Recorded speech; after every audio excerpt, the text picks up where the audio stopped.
નમસ્કાર દોસ્તો, સુપરફાસ્ટ તાજા સમાચારમાં તમારું સ્વાગત છે। દેશ, દુનિયા અને ગુજરાતના તાજા, મોટા અને સૌથી મહત્વપૂર્ણ સમાચાર જાણીએ તે પહેલા તમે ચેનલમાં નવા હોય તો ચેનલને જરૂરથી સબસ્ક્રાઇબ કરીને વિડીયોને લાઇક કરી દેજો। સૌથી પહેલા દોસ્તો આપણે ગઈકાલે બનેલી મોટી દુર્ઘટના વડોદરા અંગે વિશે વાત કરીએ તો ગઈકાલે વડોદરાના કલેક્ટરે કહ્યું કે વડોદરામાં બોટ દુર્ઘટનામાં દોષિતો સામે કડક કાર્યવાહી કરવામાં આવશે। તો વડોદરાના હરણી તળાવમાં બોટ પલટી મારી જતા મોટી દુર્ઘટના સર્જાઈ હતી, જેમાં વડોદરાની ન્યૂ સનરાઈઝ સ્કૂલના 13 જેટલા બાળકો અને 2 જેટલા શિક્ષકો સહિત 15 જેટલા લોકોના મોત થયા છે। તો ઘટના બાદ બોટ ઓપરેટર કરનાર કોન્ટ્રાક્ટર ફરાર થઈ ગયો છે અને શહેરના કલેક્ટરે જણાવ્યું કે આ ઘટનાને ગંભીરતાથી લેવામાં આવશે, તો દોષિતોને માફ નહીં કરે અને તેમની સામે કડક કાર્યવાહીની આદેશો પણ જારી કરાય છે। બીજા સૌથી મોટા સમાચાર, હરણી તળાવ દુર્ઘટનાને લઈને સીએમ ભૂપેન્દ્ર પટેલે પણ કરી મોટી જાહેરાત। સીએમ ભૂપેન્દ્ર પટેલે ટ્વિટર ઉપર જણાવ્યું કે હરણી તળાવની દુર્ઘટનામાં તંત્ર દ્વારા રાહત બચાવના અને સારવારની કામગીરી ચાલુ છે। તો સરકાર આ દુર્ઘટનામાં જાન ગુમાવનારા પ્રત્યેક મૃતકોના પરિવારોને 4 લાખ રૂપિયા અને ઇજાગ્રસ્તોને ₹50,000 આપવાની સહાય કરશે। તો તેમણે આ સિવાય કહ્યું કે વધુને વધુ જીવ બચાવી શકાય તેવી આપણા સૌની લાગણી અને પ્રાર્થનાઓ છે। આગળ દોસ્તો વધુ એક સૌથી મોટા સમાચાર, વડોદરા હોનારતને લઈને મોટા સમાચાર। પીએમ મોદીએ વડોદરા હરણી તળાવ હોનારત ઉપર દુઃખ વ્યક્ત કર્યું છે। આ સિવાય તેમણે લખ્યું કે દુઃખની આ ઘડીમાં મારો વિચારો શોકગ્રસ્ત પરિવારોની સાથે જ છે, તો ઘાયલો જલ્દી સાજા થાય। તો સ્થાનિક વહીવટીતંત્ર અસરગ્રસ્તોને તમામ શક્ય સહાય પૂરી પાડી રહ્યું છે। તો પીએમ દ્વારા જાહેર કરાયું છે કે PMNRF તરફથી દરેક મૃતકોના નજીકના સંબંધીઓને 2 લાખ રૂપિયા આપવામાં આવશે, તો ઘાયલોને 50,000 રૂપિયા સુધીની સહાય મળશે। તો દોસ્તો બીજા સૌથી અગત્યના સમાચાર મળ્યા છે, કોંગ્રેસનો વધુ એક હંગામો। અમદાવાદ મ્યુનિસિપલ કોર્પોરેશનની સ્ટેન્ડિંગ કમિટી બેઠક ચાલુ થાય તે પહેલા જ કોંગ્રેસે સ્ટેન્ડિંગ કમિટીના રૂમમાં હોબાળો કર્યો હતો, જેમાં કોંગ્રેસના કોર્પોરેટરો અને કાર્યકર્તાઓ હતા। તો ભાજપના વિરોધમાં નારા પણ લગાવ્યા હતા। તો એએમસી કોંગ્રેસના વિપક્ષ નેતા શહેજાદ ખાને પઠાણે ચાલુ વર્ષે ભાજપે બજેટમાં જે જાહેરાતો કરી હતી તેને લઈને પણ સવાલો કર્યા હતા। આની સાથે જ તેમણે કહ્યું કે ભાજપે ગત વર્ષે બજેટમાં જે વાયદાઓ કર્યા હતા તે હજુ સુધી પૂરા કર્યા નથી। તો દોસ્તો બીજા સૌથી મોટા સમાચાર, ઈડીના સમન્સ ઉપર કેજરીવાલનું મોટું નિવેદન। સીએમ અરવિંદ કેજરીવાલે કહ્યું કે ઈડીએ આજે મને 4થી નોટિસ મોકલી છે અને મને 18 કે 19 જાન્યુઆરીએ હાજર થવા માટે પણ કહ્યું છે।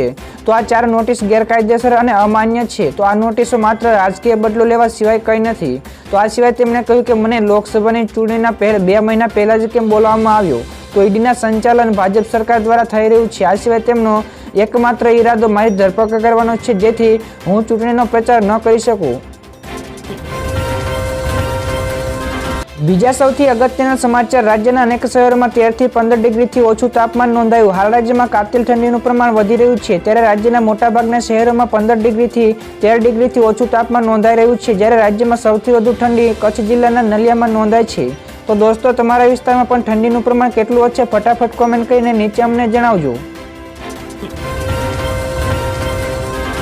આગળ વધુ એક સૌથી મોટા સમાચાર, ભારતીય વિદ્યાર્થીઓમાં કેનેડાનો ઘટતો ક્રેઝ। ભારત અને કેનેડાના સંબંધોમાં સ્થિતિ બગડતા ભારતીય વિદ્યાર્થીઓમાં કેનેડાનો ક્રેઝ ઘટ્યો છે। તો ખાલિસ્તાની આતંકી નિજ્જરની હત્યા બાદ જસ્ટિન ટ્રુડોના નિવેદનના કારણે ભારતે કેનેડા પ્રત્યે કડક વલણ અપનાવ્યું છે, જેના પગલે ઓક્ટોબર અને ડિસેમ્બર 2023 ક્વાર્ટરમાં કેનેડામાં ભણવા જવા ઈચ્છતા વિદ્યાર્થીઓની સંખ્યા ઘટીને 14,910 થઈ છે, જે 2022માં 1.1 લાખ હતી। તો 2023માં કેનેડામાં જનારા વિદ્યાર્થીઓમાં 86% જેટલો ઘટાડો નોંધાયો।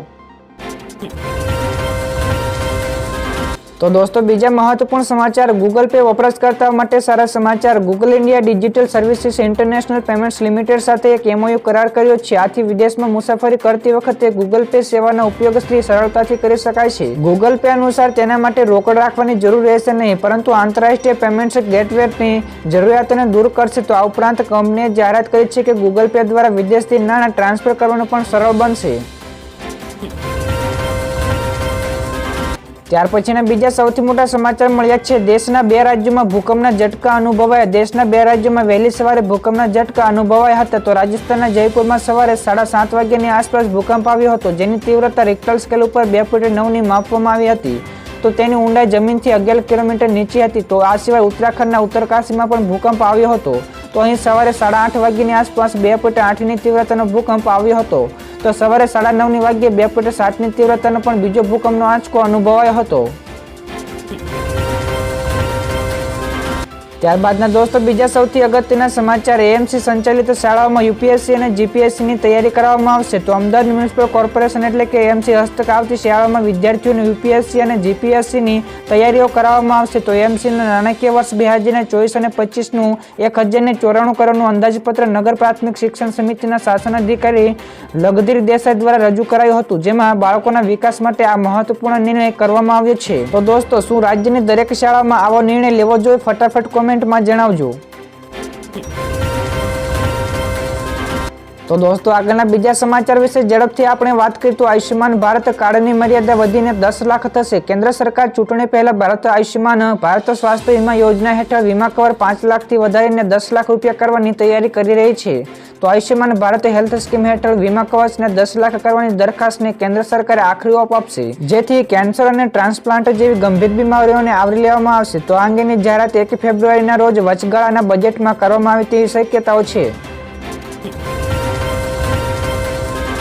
ત્યાર પછીના દોસ્તો બીજા મહત્વપૂર્ણ સમાચાર આધાર કાર્ડને લઈને ઈપીએફઓનો મોટો નિર્ણય. ઈપીએફઓએ આધાર કાર્ડને માન્ય દસ્તાવેજોમાંથી બહાર કર્યું છે. તો આધાર કાર્ડની દર્શાવેલી જન્મ તારીખને માન્ય નહીં ગણે. તો ઈપીએફઓમાં જન્મ તારીખની અપડેટ કરવા સુધારા માટેની આધાર કાર્ડનો ઉપયોગ નહીં ચાલે. તો કર્મચારી ભવિષ્ય નિધિ સંગઠને એક પરિપત્ર બહાર પાડીને માહિતી આપી છે. તો જન્મ પ્રમાણપત્ર, સરકારી શાળામાં મેળવેલ માર્કશીટ અને શાળા છોડ્યાનું પ્રમાણપત્ર અથવા તો શાળા બદલીની પ્રમાણપત્ર દ્વારા જન્મ તારીખમાં સુધારા વધારા કરી શકાશે. ત્યાર પછીના દોસ્તો આગળના સમાચાર વિશે વાત કરીએ તો સીએમને મળેલી ભેટોનું વેચાણ થશે. મુખ્યમંત્રી ભૂપેન્દ્ર પટેલને અલગ અલગ કાર્યક્રમો અથવા તો પ્રવાસો દરમિયાન મળેલી ભેટોનું પ્રદર્શન કરીને વેચાણ કરવામાં આવશે. તો આ સંદર્ભે અમદાવાદ ખાતે તારીખ 18 થી 20 જાન્યુઆરી દરમિયાન એટલે કે 3 દિવસ સુધી દરમિયાન આ પ્રદર્શન કરીને હરાજી કાર્યક્રમ યોજાશે. તો આ પ્રદર્શન કમ હરાજી કાર્યક્રમ અંદાજિત 25 લાખની કિંમતોની 850 જેટલી વસ્તુઓનું પ્રદર્શન સાથે વેચાણ હાથ ધરવામાં આવ્યું છે, જેની માહિતી ડેપ્યુટી કલેક્ટર ઉમંગ પટેલે જણાવી હતી. તો દોસ્તો બીજા સૌથી મોટા સમાચાર સીટોની વહેંચણી ઉપર અખિલેશ યાદવનું મોટું નિવેદન. સમાજવાદી પાર્ટીના નેતા અખિલેશ યાદવે ઇન્ડિયા ગઠબંધનમાં સીટોની ફાળવણી ઉપર નારાજગી વ્યક્ત કરી છે. તો મહાગઠબંધનમાં કોણ કયા પદ ઉપર ચૂંટણી લડશે તે અંગે અમે કોંગ્રેસ સાથે ચર્ચાઓ કરી છે. તો સીટોની વહેંચણી સરળતાથી ચાલી રહી છે. તો સપા અને કોંગ્રેસ સહિતના સાક્ષી પક્ષો આ વખતે યુપીમાં ભાજપને હરાવી દેશે. તો આ સિવાય મધ્યપ્રદેશની ચૂંટણીમાં કોંગ્રેસ સાથે સપાના મતભેદો ઉપર પ્રતિક્રિયા આપતા અખિલેશ યાદવે કહ્યું કે ભૂતકાળની ચર્ચાઓ કરવાની જરૂર નથી. આગળ દોસ્તો વધુ એક સૌથી મોટા સમાચાર મળ્યા છે. પીએમ મોદી ફરી એકવાર આવી શકે છે ગુજરાતના પ્રવાસે. ફેબ્રુઆરીમાં પીએમ મોદી વડોદરા ખાતે આવે તેવી શક્યતાઓ છે. તો વડોદરામાં પાંજરાપોળનું નિર્માણ થયું છે, તેના માટે ભૂમિપૂજન અને પ્રધાનમંત્રીના આવવાની શક્યતાઓ સેવાઈ રહી છે. તો 50,000થી વધુ લોકોને તેઓ સંબોધન કરશે અને તે પ્રકારના કાર્યક્રમોની પણ તૈયારી શરૂ કરાઈ છે. તો સૂત્રોના જણાવ્યા અનુસાર 10 ફેબ્રુઆરીના રોજ વડોદરામાં કાર્યક્રમનું આયોજન કરાયું છે. તો તાજેતરમાં જ પીએમ મોદીએ વાયબ્રન્ટ ગુજરાત ગ્લોબલ સમિટ 2024ના ઉદ્ઘાટનમાં સત્રમાં હાજર પણ રહ્યા હતા. તો દોસ્તો બીજા સૌથી મોટા સમાચાર મળ્યા છે. એપલે સેમસંગને પાછળ છોડ્યું. જ્યાં દર્શક મિત્રો એપલ 2023માં વિશ્વભરમાં ટોચના સ્માર્ટફોન વેચનારી કંપની બની છે. છેલ્લા 12 વર્ષમાં સેમસંગે સ્માર્ટફોન વેચનારી કંપની નંબર 1 હતી. તો એપલે આ રેકોર્ડ તોડ્યો છે. તો એપલે 20.1% અને સેમસંગે 2023માં કુલ સ્માર્ટફોન વેચાણમાં 19.4% હિસ્સો ધરાવે છે.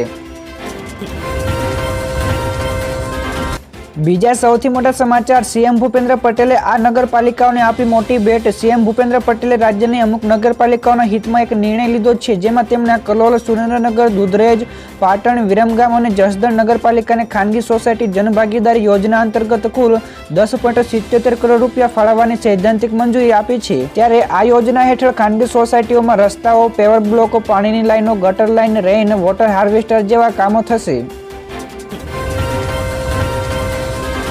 આગળ દોસ્તો વધુ એક સૌથી મોટા સમાચાર. જાપાનની ઉડતી ટેક્સી ટૂંક સમયમાં ભારતમાં આવશે. હૈદરાબાદમાં આવેલ મારુતિ ડ્રોન ભારતમાં ઇવીટોલ એરક્રાફ્ટ લાવવાની યોજના બનાવી રહી છે.